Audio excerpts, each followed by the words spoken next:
আসসালামু আলাইকুম। স্যামসাংয়ের এ সিরিজ এটি একটি জনপ্রিয় সিরিজ। আজকে আমরা এ সিরিজের দুটি স্মার্টফোন নিয়ে আলোচনা করব। আমাদের কাছে রয়েছে স্যামসাং গ্যালাক্সি a14 এবং রয়েছে স্যামসাং গ্যালাক্সি a13। প্রাইসের দিক থেকে দুটি স্মার্টফোনের মধ্যেই অনেক ডিফারেন্স রয়েছে।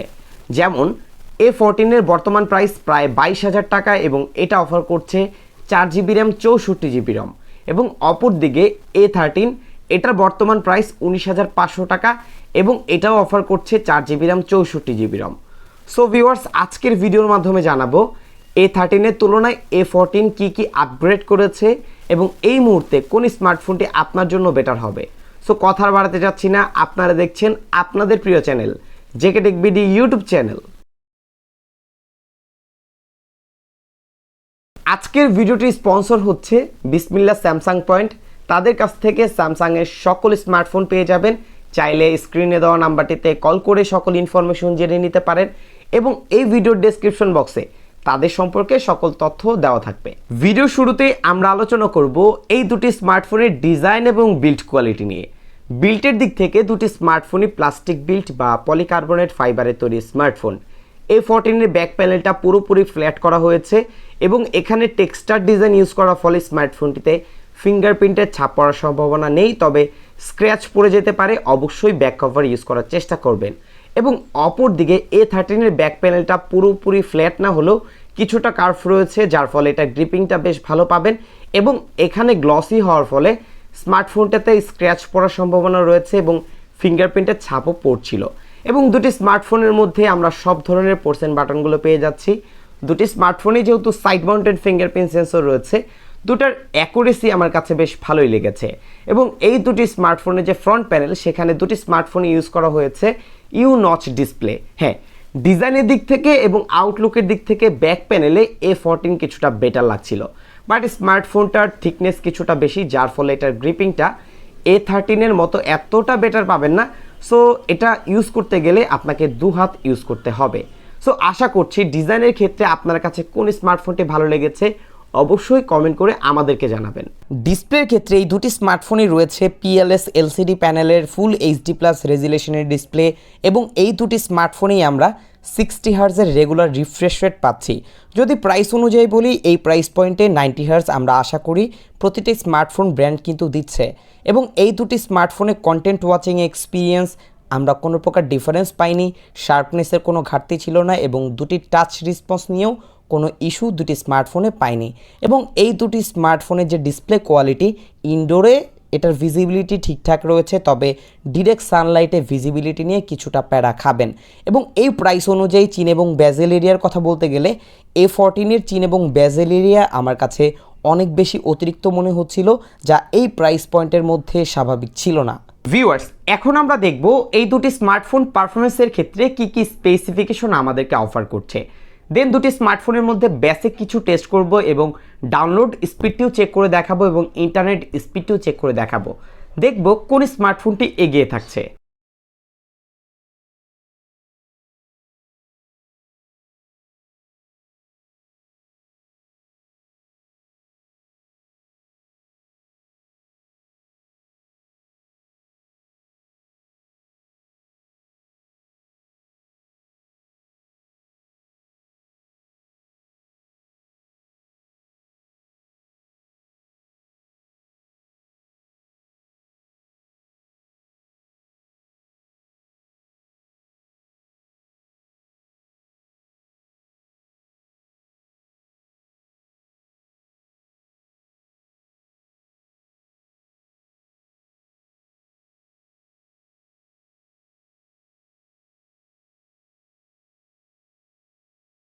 এই দুটি স্মার্টফোনে 4GB 64GB র্যাম রম রয়েছে এবং এই দুটি স্মার্টফোনে 4GB র্যাম হিসেবে র্যাম ম্যানেজমেন্ট আমার কাছে ঠিকঠাক মনে হয়েছে।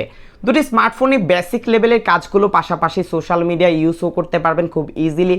এছাড়া মাঝে মাঝে শখের বসে গেম টেমকেও খেলতে পারবেন, যেমন পাবজি লাইট, ফ্রি ফায়ার এই ধরনের গেম খেলতে পারবেন।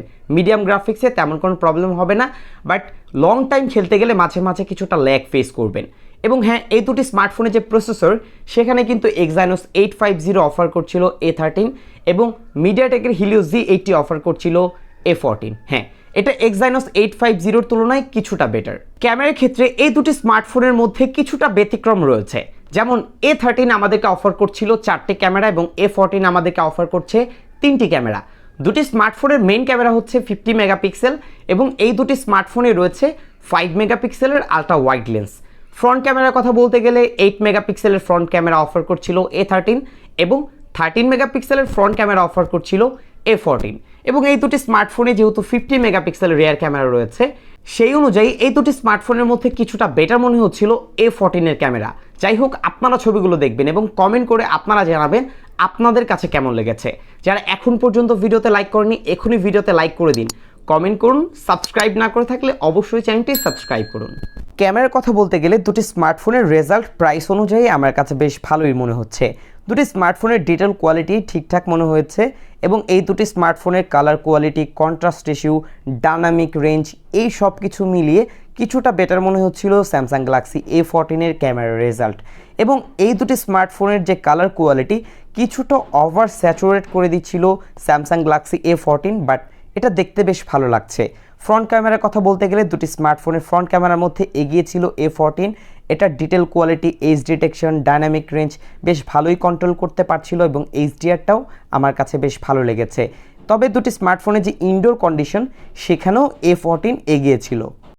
ব্যাটারির ক্ষেত্রে দুটি স্মার্টফোনই আমরা 5000 mAh এর ব্যাটারি পাচ্ছি এবং দুটি স্মার্টফোনই 15 ওয়াটের চার্জার দেওয়া হয়েছে।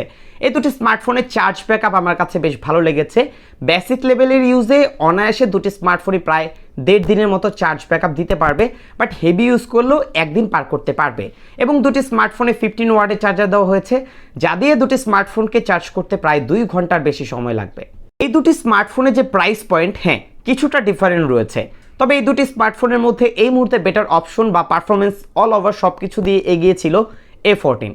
এটা প্রাইস বেশি এগিয়ে থাকাটাও স্বাভাবিক, বাট যদি প্রাইস অনুযায়ী এই দুটি স্মার্টফোনকে বিবেচনা করি, অন্যান্য স্মার্টফোন ব্র্যান্ড কিন্তু এর থেকেও আরও বেটার স্পেসিফিকেশন প্রোভাইড করছে। সো যারা স্যামসাং লাভার রয়েছেন তাদের ক্ষেত্রে এটা কোনো প্রবলেমই না, কারণ তারা স্যামসাং ছাড়া অন্য কোনো স্মার্টফোন ব্র্যান্ডই পছন্দ করেন না। সো তাদের ক্ষেত্রে তারা দেখে শুনে দুটি স্মার্টফোনের মধ্যে একটি স্মার্টফোন পারচেস করতে পারেন। কিন্তু যারা একটু অন্যান্য স্মার্টফোন ব্র্যান্ডগুলোর প্রতি ইন্টারেস্ট রয়েছে, চাইলে সেই স্মার্টফোন ব্র্যান্ডগুলো দেখতে পারেন এবং সেখানে এই দুটি স্মার্টফোনের তুলনায় বেটার স্পেসিফিকেশন পেয়ে যাবেন।